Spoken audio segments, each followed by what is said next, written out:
રેખા બહેન જમી રહ્યા હતા, પરંતુ રોટલી ખતમ થઈ જવાને કારણે વચ્ચે જ બેઠા હતા. થાળીમાં થોડું શાક લઈને તે આમ તેમ જોઈ રહ્યા હતા કે કોઈ તેમની વાત કહ્યા વિના સમજી જાય અને એક રોટલી લાવીને આપી દે. પાસે બેઠેલો તેમનો નાનો દીકરો મિતેશ તેમની વાત સમજી ગયો હતો, છતાં પણ ચૂપ રહ્યો, કારણ કે ઘરમાં કોઈની પણ એટલી હિંમત નહોતી કે તે મોટી વહુ હોવાથી જાણે કોઈ ખાવાનું લ્યો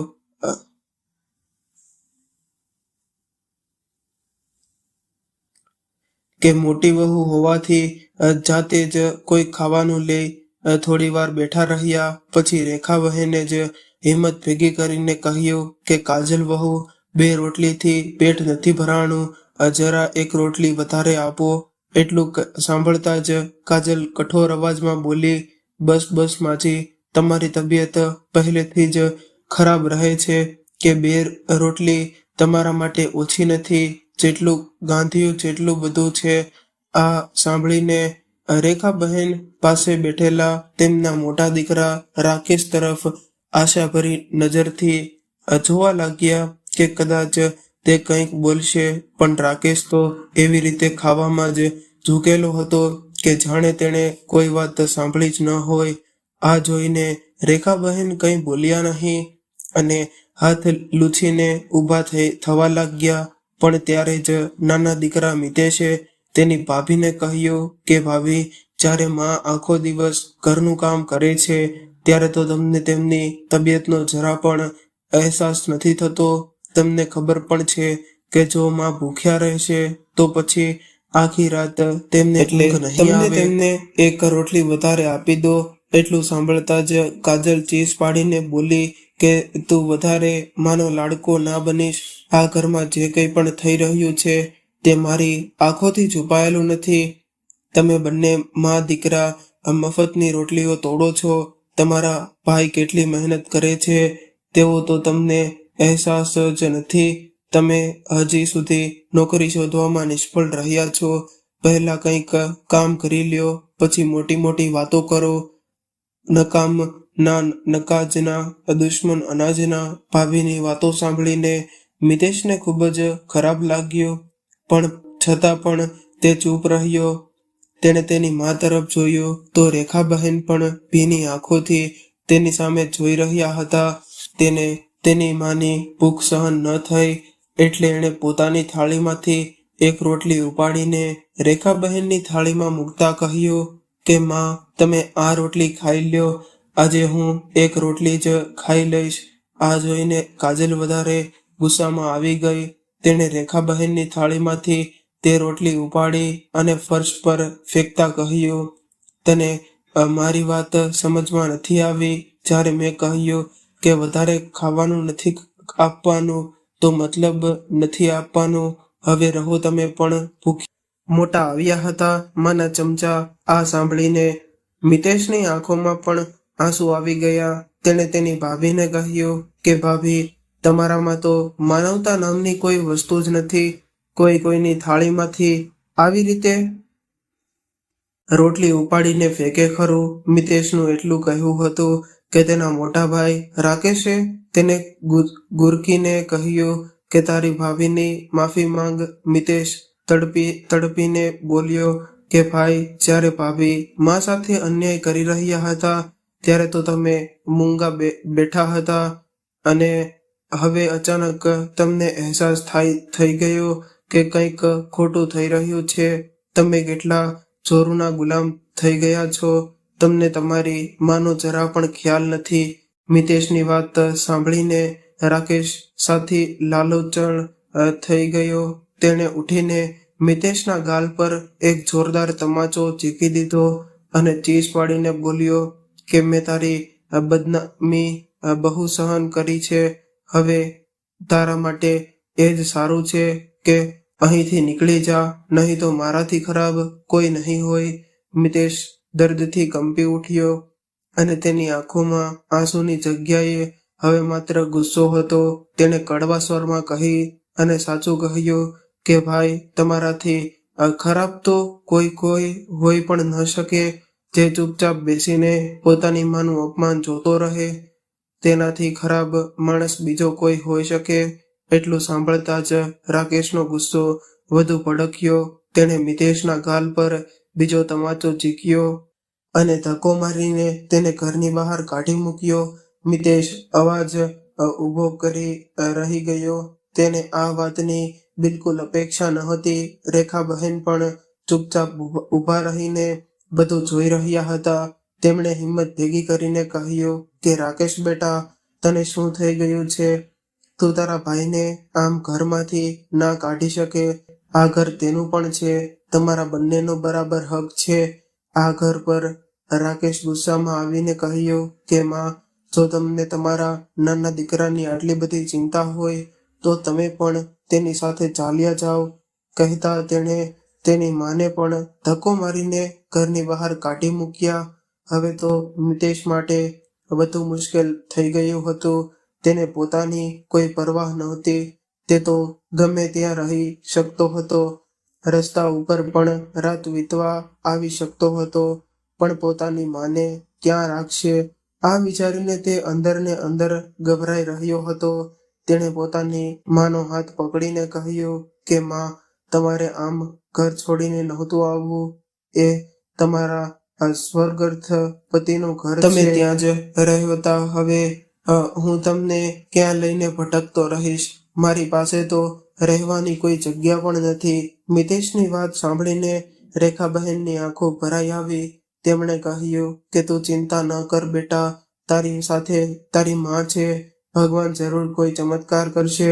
ત્યારે મિતેશને વિચાર આવ્યો કે શા માટે પોતાના મિત્રના ઘરે ન જાઉં.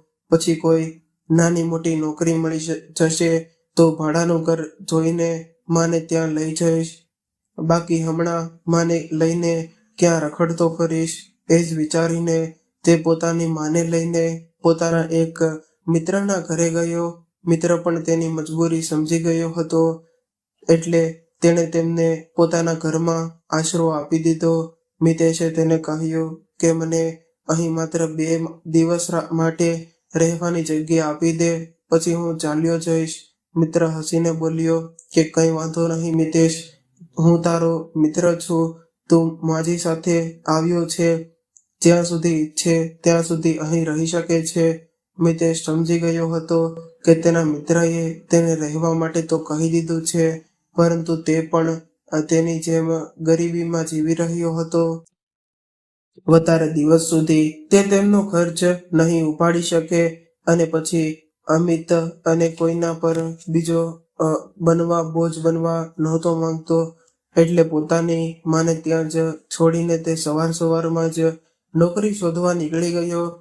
પણ આખો દિવસ રખડ્યા પછી પણ તેને કોઈ નોકરી ન મળી. બીજા દિવસે પણ એ જ હાલ થયો. હવે મિતેશ મૂંઝવણમાં આવી ગયો અને ગભરાઈ ગયો કે શું કરું.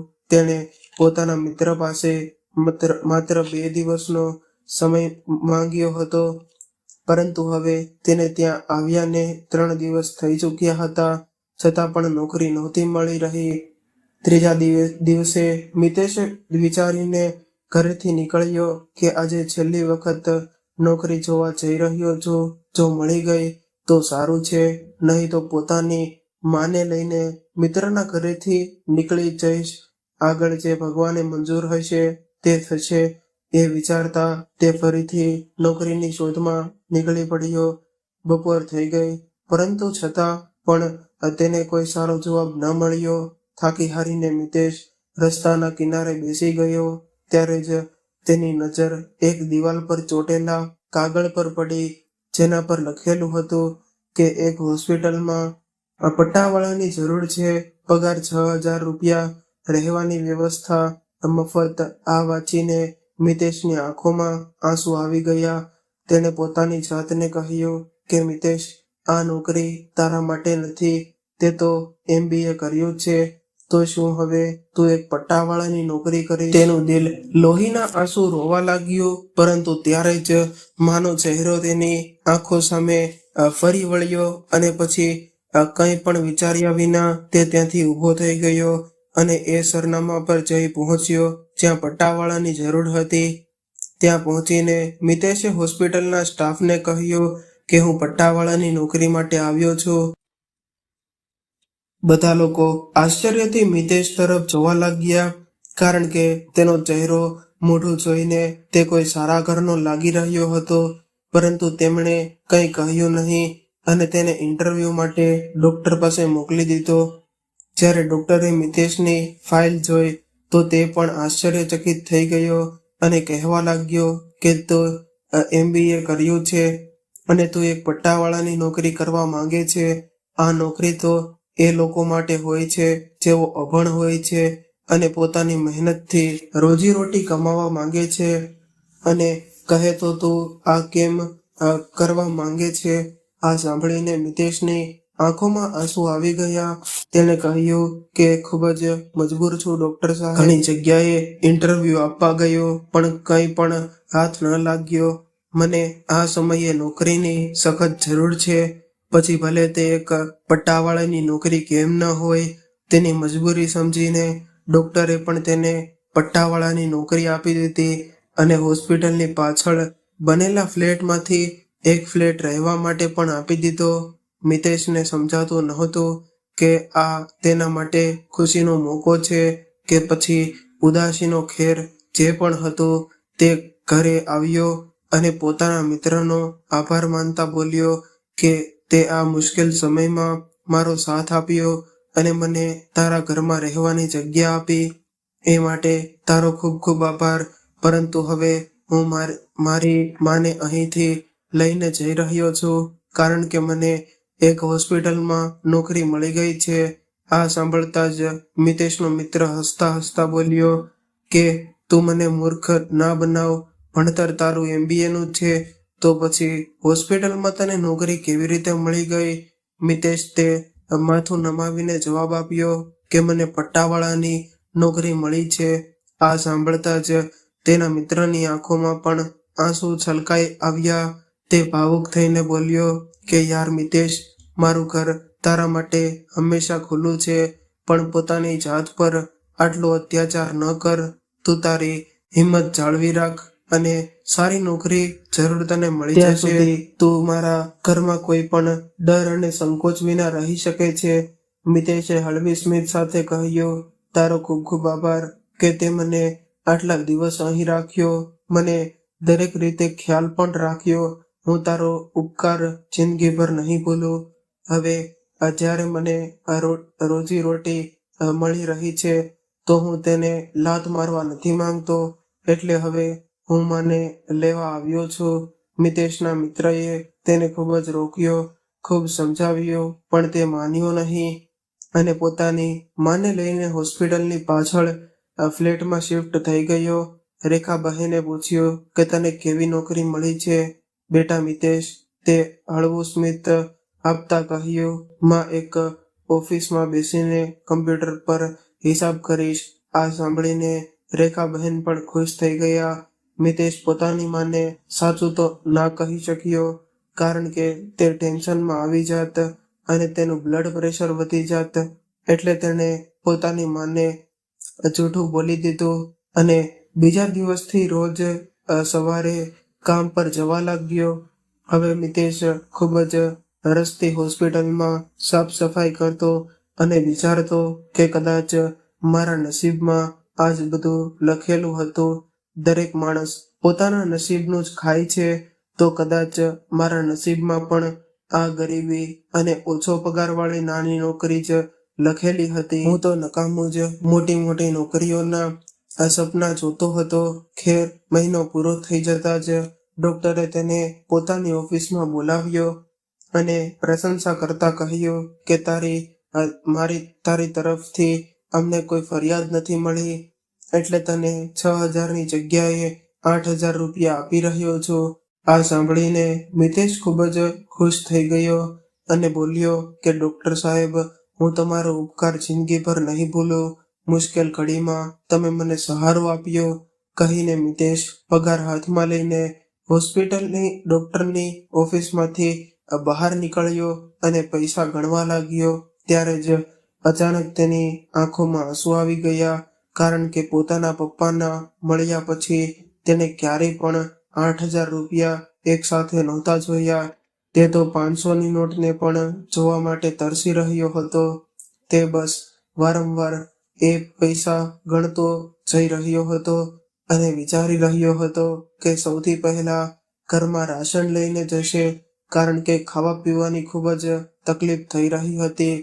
હવે તે પોતાની માને સારું ખાવાનું ખવડાવવા માંગતો હતો, પરંતુ જેવો જ તે પૈસા પોતાના ખિસ્સામાં નાખવા લાગ્યો ત્યારે અચાનક તેની સામે એક સ્ત્રી આવીને ઊભી રહી. તેણે બંને હાથ મિતેશ સામે જોડ્યા અને રડતા રડતા બોલી કે ભગવાન માટે મારા દીકરાનું એક્સિડન્ટ થયું છે, તેના ઓપરેશન માટે મને પૈસાની જરૂર છે અને મારી પાસે કંઈ પણ નથી. મારા હાથ ખાલી છે. જો હું એ કહું કે ભગવાન સિવાય કોઈ મારા બાળકની જિંદગી બચાવી શકે છે, તો તે માત્ર પૈસા છે. પૈસા વગર મારો દીકરો બચી શકે તેમ નથી. એ સ્ત્રીના ચહેરા પર આવી લાચારી જોઈને મિતેશનું દિલ બેસી ગયું. તેણે કંઈ પણ વિચાર્યા વિના એ 8,000 રૂપિયા એ સ્ત્રીના હાથમાં મૂકી દીધા અને બોલ્યો કે હું ભગવાનને પ્રાર્થના કરીશ કે તે તમારા બાળકને બચાવી લે.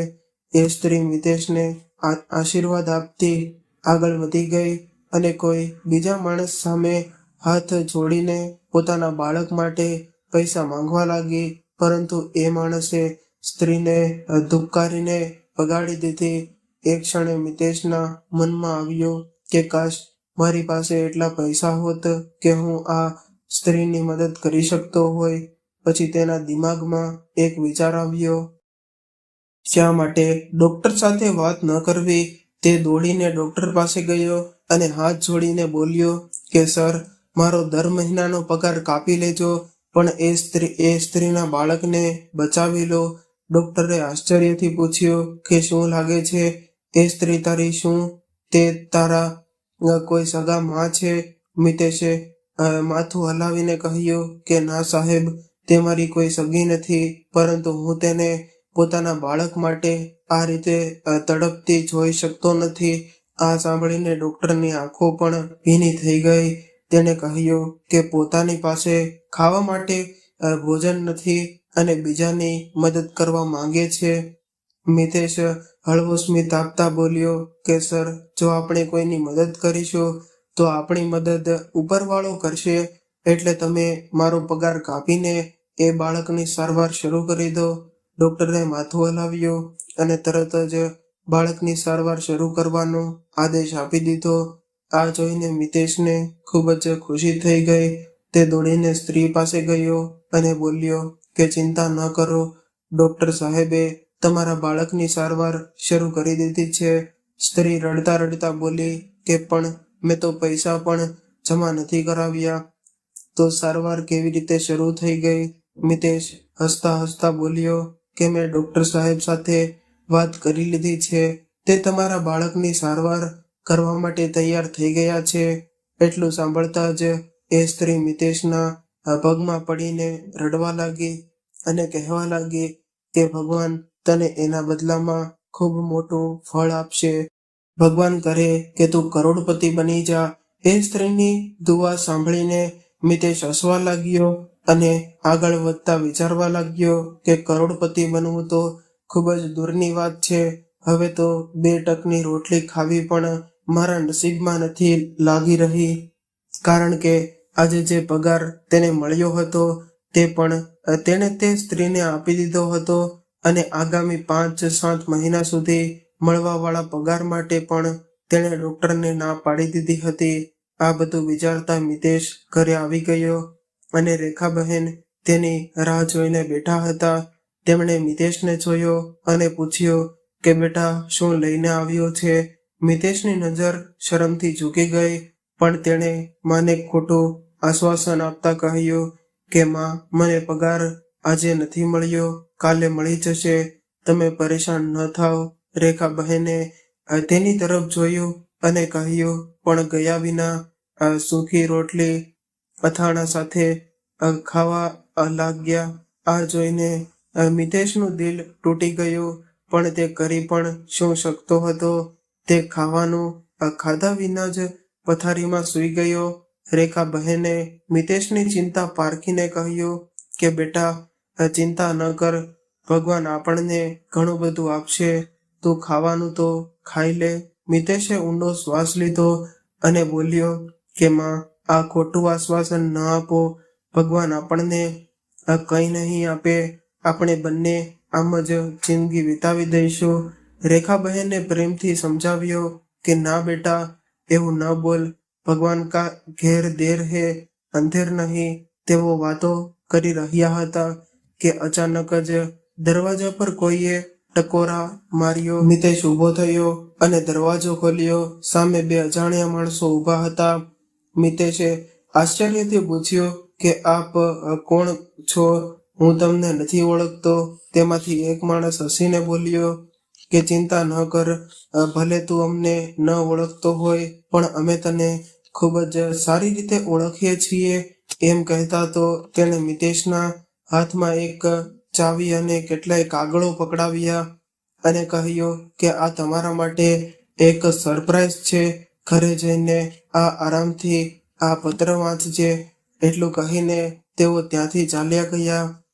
મિતેશ હેરાન હતો. તે અંદર આવ્યો તો રેખા બહેને પૂછ્યું કે બેટા, દરવાજા પર કોણ હતું અને આ તારા હાથમાં શું છે?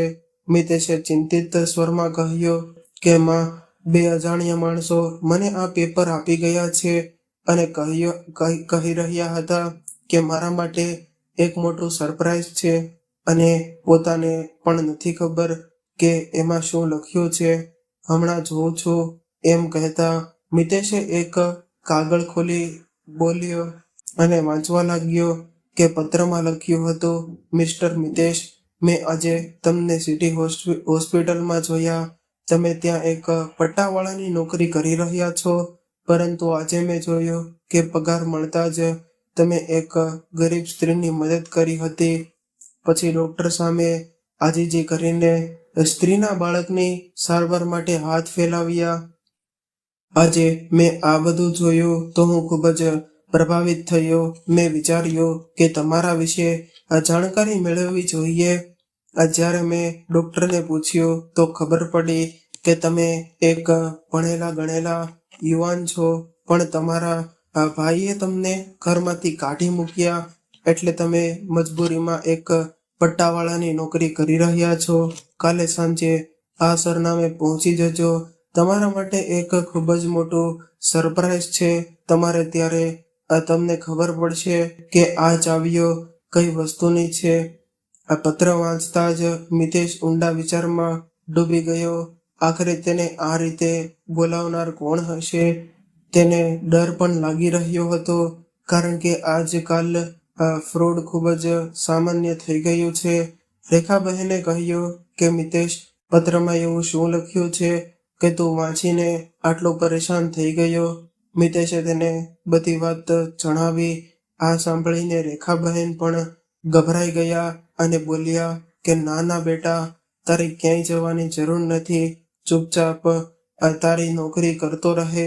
પછી તેમણે તેમના દીકરાના માથે હાથ ફેરવતા કહ્યું કે સારું, તો આજે તને પગાર મળી ગયો હતો, પણ તે બધી રકમ એ સ્ત્રીને આપી દીધી. મિતેશને લાગ્યું કે હવે માં તેને ખીજાશે, પણ રેખા બહેને તેનું માથું પંપાળતા કહ્યું કે મને મારા દીકરા પર ગર્વ છે. આજે તે ખરેખર મારું દિલ ખુશ કરી દીધું. તેમણે ઊંડો શ્વાસ લેતા કહ્યું કે હું હંમેશા વિચારતી હતી કે કદાચ મારા ઉછેરમાં કોઈ કમી રહી ગઈ હતી, જે કારણે તારા ભાઈએ આપની સાથે આટલો ખરાબ વ્યવહાર કર્યો.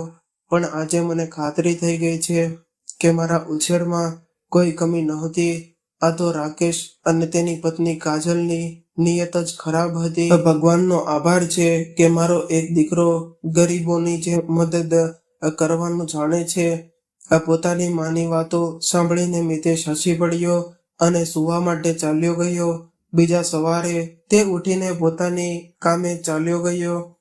તેનો ઈરાદો એ સરનામે જવાનો હતો, કારણ કે તેને ડર લાગી રહ્યો હતો કે જો એ લોકોએ તેની સાથે કંઈક ખોટું કર્યું તો તેની માનું શું થશે. તે હોસ્પિટલમાં સફાઈ કરી રહ્યો હતો પણ તેનું ધ્યાન વારંવાર એ પત્ર તરફ જઈ રહ્યું હતું. તે વિચારવા લાગ્યો કે શું ખબર, જો હું ત્યાં જાઉં તો ખરેખર કોઈ મોટી સરપ્રાઈઝ મળી જાય. જરૂરી તો નથી કે દરેક સાથે છેતરપિંડી જ થાય. એ વિચારીને તેણે હિંમત ભેગી કરી અને તે સરનામે જવા નીકળ્યો. ત્યાં જઈને જોયો તો સામે એક ખૂબ મોટી રેસ્ટોરન્ટ હતી. જેવો જ તે અંદર જવા લાગ્યો, એક માણસે તેને રોકીને પૂછ્યું કે તમે કોણ છો, તમારું નામ શું છે? મિતેશે જવાબ આપ્યો કે જી, મારું નામ મિતેશ છે. માણસે તરત જ કહ્યું કે સારું સારું, તમે એ જ છો જે સિટી હોસ્પિટલમાં કામ કરો છો? મિતેશે માથું હલાવ્યું. માણસે હસતા હસતા કહ્યું કે સારું સર, તમારી રાહ જોઈ રહ્યા છે. આ સાંભળીને મિતેશ જલ્દીથી અંદર ચાલ્યો ગયો. જેવો જ તે અંદર પહોંચ્યો, તેણે જોયું કે સામે એક ખુરશી પર એક માણસ બેઠો હતો. એ માણસે કહ્યું કે લાગે છે કે તમે મને નથી ઓળખતા, એટલે હું મારો પરિચય આપી દઉં. મારું નામ મુકેશ શર્મા છે. હું આ રેસ્ટોરન્ટનો માલિક છું, પણ હવે હું આ રેસ્ટોરન્ટ તમારા નામે કરવા માંગુ છું. આ સાંભળીને મિતેશ હેરાન રહી ગયો અને બોલ્યો કે તમે મારી સાથે આવી મજાક શા માટે કરી રહ્યા છો? મુકેશ શર્માએ હસતા હસતા કહ્યું કે હું તારી સાથે કોઈ મજાક નથી કરી રહ્યો. તું મને ખૂબ જ સારો લાગ્યો. તારી આ રીતે લોકોની મદદ કરવાની રીત મને ખૂબ જ ગમી, એટલે હું તને મારું બધું જ આપવા માંગુ છું. મિતેશ આ સાંભળીને અવાક જ થઈ ગયો અને બોલ્યો, પણ આનું કારણ શું છે? મુકેશ શર્માએ ઊંડો શ્વાસ લેતા કહ્યું કે બેટા, મારી સાથે પણ આજથી 5 વર્ષ પહેલા એ જ થયું હતું જે તારી મા સાથે થયું. હું કેન્સરનો દર્દી છું. પહેલા હું મારા 2 દીકરાઓ અને 1 દીકરી સાથે રહેતો હતો, પરંતુ મારા બંને દીકરાઓ મારી જવાબદારી સ્વીકારવાની ના પાડી દીધી અને અમે બંને બાપ દીકરીને ઘરમાંથી કાઢી મૂક્યા. એમણે હળવું સ્મિત આપતા આગળ કહ્યું, પણ બેટા, હવે હું મારી જૂની કહાની સંભળાવીને તારો સમય બગાડવા નથી માંગતો. હું બસ એટલું જ કહેવા માંગુ છું કે મારી આ રેસ્ટોરન્ટ કોઈ એવા માણસના હાથમાં જાય જે બીજાની મદદ કરતો હોય. મુકેશ શર્માએ થોડું અટકીને કહ્યું, મેં તને હોસ્પિટલમાં જોયો હતો જ્યારે તે એ સ્ત્રીની મદદ કરી હતી. તારા વિશે ડોક્ટર પાસેથી જાણ્યું તો તેણે તારી ખૂબ જ પ્રશંસા કરી અને કહ્યું કે તું ખૂબ નેક દિલનો માણસ છે, જે પોતે ભૂખ્યો રહીને પણ બીજાની મદદ કરવાનું જાણે છે. એટલે હું મારી બધી પ્રોપર્ટી તારા નામે કરવા માંગુ છું. મને આશા છે કે તું લોકોનું ભલું કરતો રહીશ. પછી તેમણે મિતેશ તરફ જોતા કહ્યું, બસ મારી તારી પાસે એક નાની વિનંતી છે. મારી દીકરીનો હાથ થામી લે અને તેની સાથે લગ્ન કરી લે. મારી એક જ દીકરી છે અને હું તેને તેના ભાઈઓના હવાલે છોડીને જઈ શકતો નથી. તે ખૂબ માસૂમ છે, પણ તેના ભાઈઓ અને ભાભી તેની જિંદગી નર્ક બનાવી દેશે. ખબર નહીં તેઓ તેના લગ્ન ક્યાં કરાવી દેશે. એટલે તને વિનંતી કરું છું બેટા કે તું મારી દીકરી સાથે લગ્ન કરી લે. લાગવા માંડ્યું છે કે મારી જિંદગીના દિવસો પૂરા થઈ ચૂક્યા છે અને મોત મારી રાહ જોઈ રહી છે. આ બધું સાંભળીને મિતેશ અવાચક રહી ગયો. તેણે ક્યારેય સપનામાં પણ નહોતું વિચાર્યું કે તેનું એક નાનું પુણ્ય કર્મ તેને આટલું મોટું ફળ પાવશે. તેણે વિચાર્યું કે એટલા માટે જ આપણે ગરીબ લોકોની મદદ કરવી જોઈએ, કારણ કે શું ખબર ભગવાન કયા રૂપમાં આપણી મદદ કરી દે. તેણે તો બસ થોડી મદદ કરી હતી અને ભગવાને તેને કરોડોની સંપત્તિનો માલિક બનાવી દીધો. આ વિચારવાની તેની આંખો ભીની થઈ ગઈ. ત્યારે સામે બેઠેલા મુકેશ શર્માએ કહ્યું કે શું થયું બેટા, શું વિચારવા લાગ્યો? કંઈ નહીં અંકલજી, મને તમારી વાત મંજૂર છે. મિતેશે પોતાના આંસુ લૂછતા કહ્યું. અને ભગવાનનો આભાર માન્યો. તેને આજે અહેસાસ થયો કે આ વાત સાચી છે. બીજાની મદદ કરવાથી માત્ર દિલને શાંતિ નથી મળતી, પણ ભગવાન પણ ખુશ થાય છે. તે ખુશી ખુશી ત્યાંથી ચાલ્યો ગયો અને પોતાની માને બધી વાતો જણાવી. રેખા બહેનની ખુશીનો કોઈ પાર નહોતો, કારણ કે એક સાથે બે ખુશીઓ મળી હતી. દીકરાની નોકરી પણ અને લગ્ન પણ. થોડા દિવસો પછી મુકેશજીએ મિતેશના લગ્ન પોતાની દીકરી પ્રિયા સાથે કરાવી દીધા અને પોતાનો ફ્લેટ પણ મિતેશના નામે કરી દીધો. હવે મિતેશ પોતાની માને પણ પોતાની સાથે લઈ આવ્યો અને ચારેય લોકો એક જ ઘરમાં ખુશી ખુશી રહેવા લાગ્યા. પોતાની ગતિએ ચાલતો રહ્યો. ધીમે ધીમે મિતેશ રેસ્ટોરન્ટને સંભાળવા માટે કાબેલ થઈ ચૂક્યો હતો. એક દિવસ જ્યારે તે બસની સીટ પર બેઠો હતો, ત્યારે જોઈને હેરાન રહી ગયો કે મેનેજરની લાઈનમાં તેનો ભાઈ મુકેશ પણ ઊભો હતો. રાકેશ પણ મિતેશને બસમાં બેઠેલો જોઈને ચોંકી ગયો. થોડી વાર પછી જ્યારે મિતેશ પોતાની ઓફિસ પહોંચ્યો, તો તેનો ભાઈ પણ તેની પાછળ પાછળ આવ્યો અને બોલ્યો કે મિતેશ, આ બધું કેવી રીતે થયું? મિતેશે તેને ગુચકીને કહ્યું કે હું હવે તારો બોસ છું, એટલે મને મિતેશ કહેવાની જરૂર નથી. આ સાંભળીને રાકેશનું મોઢું ઉતરી ગયું. તે થોડી વાર ચૂપ રહ્યો અને પછી બોલ્યો કે હું તારો મોટો ભાઈ છું, એટલે હવે જૂની વાતો ભૂલી જા. બંને ભાઈઓ મળીને તરક્કી કરીશું. મિતેશ ગુસ્સાથી હસવા લાગ્યો અને બોલ્યો કે આજે મને બોસની ખુરશી પર જોઈને તને તરફ નક્કી યાદ આવે છે, પણ જ્યારે તે મને અને માને ધક્કો મારીને ઘરમાંથી કાઢી મૂક્યા હતા, ત્યારે તને અમારો ખ્યાલ નહોતો આવ્યો. પછી તેણે રાકેશની આંખોમાં જોતા કહ્યું, પણ આ તો સમયની વાત છે. એ દિવસે તારો સમય હતો અને આજે મારો સમય છે, પણ હું તારા જેવો ક્રૂર નથી, એટલે તને ધક્કો મારીને અહીંથી નહીં કાઢું. જો નોકરી કરવી હોય તો ચૂપચાપ મારી ઓફિસની બહાર જા અને લાઈનમાં ઊભા રહીને ઇન્ટરવ્યૂ આપો. રાકેશ આ સાંભળીને ગભરાઈ ગયો અને ચૂપચાપ ત્યાંથી ચાલ્યો ગયો. તેના ગયા પછી મિતેશ વિચારવા લાગ્યો કે આ બધું ભગવાનની લીલા છે. કોઈ આપણને ઘરમાંથી કાઢી મૂકે છે, પણ સમય બદલાતા જ એ માણસ આપણા પગમાં પડવા તૈયાર થઈ જાય છે. એટલે આપણે ક્યારેય કોઈ વસ્તુનું અભિમાન ન કરવું જોઈએ અને હંમેશા ગરીબોની મદદ કરવી જોઈએ. તો દોસ્તો, તમને આ વાર્તા કેવી લાગી? કોમેન્ટ